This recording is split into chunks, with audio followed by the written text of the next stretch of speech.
Welcome back to BBB Sharing. I'm Evie, Director of Ignite, sparked by BBB. We are here in the Ignite podcast studio once again, and our lovely guest today, I almost said customer. You're not a customer, although we do get those phone calls as well. That's right. But our lovely guest today is from Collawn Construction. Welcome. Go ahead Thanks, and Evie. introduce yourself. Hey, Evie, I'm Mike, and I'm with Collawn Construction here in Richmond. Mike, you've been on the show before. I have. But since new office, new space, new year, fresh new start. So we're going to talk about, of course, construction, but we're going to get more into the depths of everything. So on top of the services that you provide, which I'll give you a chance to mention that as well for those that haven't seen the previous episode, let's go, dig a little deeper, dive a little deeper into the trends that you're seeing in the industry. So construction this year has been interesting. With this last year, construction across the board in the United States right now is down about 38%. And we're seeing that across the board with people who've been a little more reluctant to start some of their major projects, buy new homes. But now as we roll into the first of the year, I think that trend seems to be easing up. Good. We're doing a lot of estimating for additions, kitchens, bath remodels. So I think people are finally seeing things come around for them. They're getting more comfortable to start moving forward in those products. And I think they see the added value of dollar for dollar if you do a kitchen, and dollar for dollar if you do a bathroom, adding square footage to your home. So I think people are starting to understand that it's not money going away; it's adding value to something they already have. Right. And I think we're in a market now where a lot of people are trying to avoid buying new homes, or selling their house in general. They would rather just invest in the home they already live in. Absolutely. I've got a customer currently that I'm working with, and it's kind of an interesting situation. He and his spouse both own homes, and rather than renovating one of the two homes to make it suit both of them, they decided to buy a third house, sell the two houses, buy the third house. But I love their mindset on it. Rather than buying a brand new house that may not be built as solid, they're buying a 1920s house. I love that. Taking the money from the sale of two houses, and we're going to do a complete gut job renovation. So we got this amazing 1920s farmhouse with solid bones, and we're going to modernize the house, bring it to standard. So again, adding value to an existing property. Right. Absolutely love that. What are some of the external factors you notice that kind of caused that 38% downfall? That's a tough question. Excuse me. Usually I'm not one for tough questions, but that one kind of piqued my interest, especially 2025. I feel like was a weird year in general. I think politics certainly play a role in people spending. Right. Obviously, I'm not a financial analyst, but I think the stock market plays a big factor in that.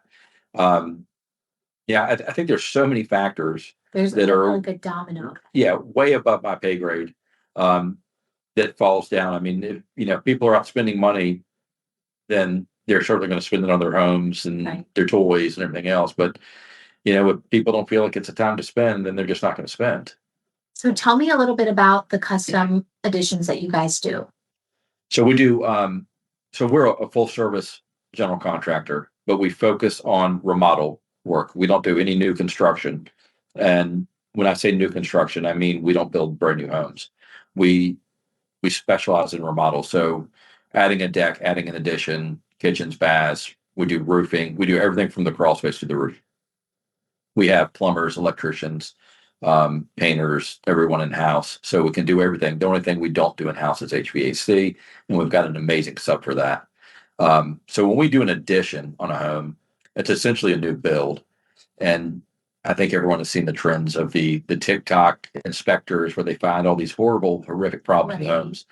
And those can be confusing because these are mass built homes by companies that are coming in, and they're, and not to knock them, but they're subbing out to the lowest bidder to frame up 300 homes in a neighborhood, and they're on a deadline to get it done. That's not what we do. We're there to build a custom addition. It's going to be in-house crews building it. It's going to be done right. And of course, no matter what county we're in, we're going to have the permits, so it's going to be inspected by the local inspectors. And I can assure you that Henrico, Hanover, Richmond, Goochland, they don't They don't cut corners. Mess around. They don't mess around. A shout out to all the inspectors. They're good people. I don't want them ever knocking on my door. They're great people and they do a good job. And they're easy to work with too. So, but they will absolutely make sure it's done right, and they'll stop the job if you don't. So we pride ourselves on the fact that, you know, we don't fail inspections because we do them right the first time. And perfect. And of course, being an accredited business, your guys' licenses are always up to date. Absolutely. Yeah. You make sure of that every year. And of course, you guys do a great job of keeping track of that too. Yeah, we have a great relationship with D4. They offer some advanced classes, you know, to further your education. I'm a huge believer in furthering yourself in education. So we do a lot with that. We just recently did a class with OSI to get certified for their particular brand of caulking and sealants. So anytime there's an opportunity for my guys to take a class, I love, you know, continuing education. I love that. Investing in your employees, I think, is one of the most valuable things. Absolutely. Not just as an employer, but for the employees themselves as well. Yeah, absolutely. So tell me about the trends that you're seeing as far as like additions being made to homes recently and why that's something that's popping up. So something that's been very interesting, I've noticed over the last 2 years, we're seeing more and more of is older families adding additions for not really. It used to be they were adding additions for grandma and grandpa to come and move in, but now we're seeing they're adding additions for themselves to move into, so they can make space for children to move back in. And I don't, you know, I'm not sure why this is, but I've seen a lot of it where they're saying, "Hey, you know, my son and his new wife have got a child, and we want to move them in, keep everybody closer, so as we age, they can take care of us, or they can save money." So we're seeing a lot of that lately, which is strange. That's fascinating to me because it really correlates well with the trends that I'm seeing a lot on social media with so many people my age. Because I'm 30 years old. Don't tell anybody, but I'm 30 years old, and I'm seeing a lot of people my age that are starting families, and they're like, "Well, we can't really afford to buy a house right now and have a mortgage with the income that we have. Yeah, but moving in with mom and dad makes more sense because we'll be saving a little bit more while still contributing to like household." Bills and stuff like that. Yeah, I think the communal homes is definitely a trend that's going around. As you mentioned, you see it, you know, in Facebook Reels and Instagram Reels of, you know, the communal homes or even the communal properties where people are building, you know, 2 or 3 houses on the same property and kind of just forming their own little community. That's funny that you say that because so my family's from Harrisonburg, and we actually discussed, we have a bigger property that our current family home is on. My siblings want to build 2 tiny homes on that property. Oh, that's awesome. Isn't that cool? I bet it's so cool that you brought that up because that was just a past discussion that we were talking about. In my dream scenario, I have 3 sons. In my dream scenario, my 3 sons would all live on the same property forever, so that, you know, as they get married and have, you know, grandchildren for us, I could keep everybody right there. But unfortunately, I don't think that's a reality for us. So. It's crazy though, because I noticed that a lot of people are like, "Oh, like I don't really spend that much time with my parents," whereas I grew up spending all of my time with my parents. So I can't imagine not being around them all the time. Yeah, and it's just, you know, everyone's raised differently. We live, my wife and I, we live probably 1.5 miles from my parents. My little brother's, you know, maybe 8 miles up the road. My older brother's, you know, maybe another 4 or 5 miles the other direction. So we're all close. You know, my uncles, my aunts. I mean, most of my family I was close with was within a 10-mile radius growing up. So we were always together. Family is key. Absolutely. Absolutely. So tell me about your guys' mission for 2026. What are some goals that you guys have? Yeah, same thing we always do. We want to, you know, continue to grow and reach new clientele. Since the day of the inception of this business, it's always been about, I want to do what I consider legacy work, quality construction that's going to last a generation. One of my, you know, favorite memories of growing up was riding around with my parents and my aunt and uncle. And my uncle would always point at the house and say, "I built that house." And I'll be 50 this year.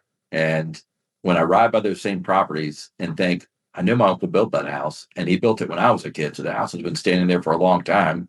There's a lot of pride in that for me because I see that is still standing. It still looks as good as it did, you know, 40 years ago. And my wife and kids give me a hard time because I do that. As a tradesman, I ride by and say, I put that roof on, or I built that addition, or I've worked in that home. And I want to continue to do legacy work that will stand the test of time. Um, and expanding to a certain degree. We don't want to be, one of these giant companies with 80 employees where we can't focus on our customers. Our goal is to stay a small enough size that we can have personal relationships with all of our clients, so we can give them the best product we can give them. I think that's wonderful. And I think that that's something that's really lacking nowadays. People love to see businesses like yourself that take so much pride in their artwork. It really is an art to be able to put your hands to something and make it last and stand Absolutely. still for a lifetime. Absolutely. Yeah. And the way we're set up and designed is, of course, I go out and look at the jobs, and I put the numbers on them. Once everything decides to move forward, we have a project manager that steps in. Now, I don't step out of the picture at that point. I'm either going to come in the field with my crew on site, and just to make sure things are being done correctly. Not that I don't think they would, but I like to have my hands on. I'm going to be there discussing changes, design, things of that sort with the homeowners, just to make sure they're getting exactly what they want. If anything pops up. So it's a very hands-on process with my team, working with the homeowners to make sure that the end product is exactly what they want. And one of the things we pride ourselves on, and I mention it to every customer, is we dare them to go online and find a bad review. Because we pride ourselves so much on, we want to do whatever it takes to make you happy. And we want to give you the product that you are 100% happy with. Because again, it's our name on the line. And that's confidence in your work. You know that you can stand behind all of the work that you guys do. Absolutely. And that's why with roofing, for example, we give a lifetime warranty on a roof. Really? I have enough confidence in anything that I'm built that why wouldn't I warranty it? If I do a kitchen installation, it's a lifetime guarantee on that installation. Because I know I build things a certain way, and I know they're going to stand the test of time. And if they don't, then I'm going to absolutely come and take care of it, because, it's my work, and I'm going to always stand behind my work. That's wonderful. For people that are looking to do like extensions on their house and stuff like that, what are some things that you would forewarn them about when they're looking for somebody to do that? I think a big thing to do is number one, check and make sure they're licensed, make sure they have insurance. I refer to these guys as man with truck. And he's the shirtless guy that shows up with a cigarette hanging out of his mouth and says, well, yeah, I can build it. And he may be able to build it, but God forbid something comes up. Can he insure it? Can he afford to fix the damage he's done to your home? If he does, or is he going to even show up? He's going to take your deposit. Always look out for those guys. But by the same token, I don't think people need to get fooled by the bells and whistles. And I'm not knocking anybody who has this in town, because I know there's some great companies that do this, but we've got a very modest office, because we have to have a place for our employees to work out of. But I've never felt that we need to have a glamorous office and a glamorous showroom, because that stuff costs money. And if I'm going to do that, then I've got to turn that over to a customer. Right. So sometimes those guys that are really, really big are probably going to take some flack for saying this. They're going to be more expensive, and it's not necessarily worth that expense, because what are you paying for? Right. Not everything that glitters is gold. Absolutely. So sometimes it's makes more sense to go with that company that doesn't have the massive showroom. I completely agree. Yeah. How can people get in contact with you? Of course, email, telephone, social media, Instagram, Facebook, pretty much any of the social media outlets we can be reached on. Perfect. And I will have also all of that information in the description box. Okay. So that'll all be linked for everybody that's looking to get access or contact you guys. They'll have access to that in the description box. Sounds good. Everyone that is watching, if you're listening on BBB Central VA YouTube channel, please make sure to like, share, subscribe, and comment down below. It really helps the algorithm out. And if you're listening on Apple Podcasts, Spotify, or rss.com, please follow us and share it out. Thank you. Thanks, Stevie. Thank you, Mike.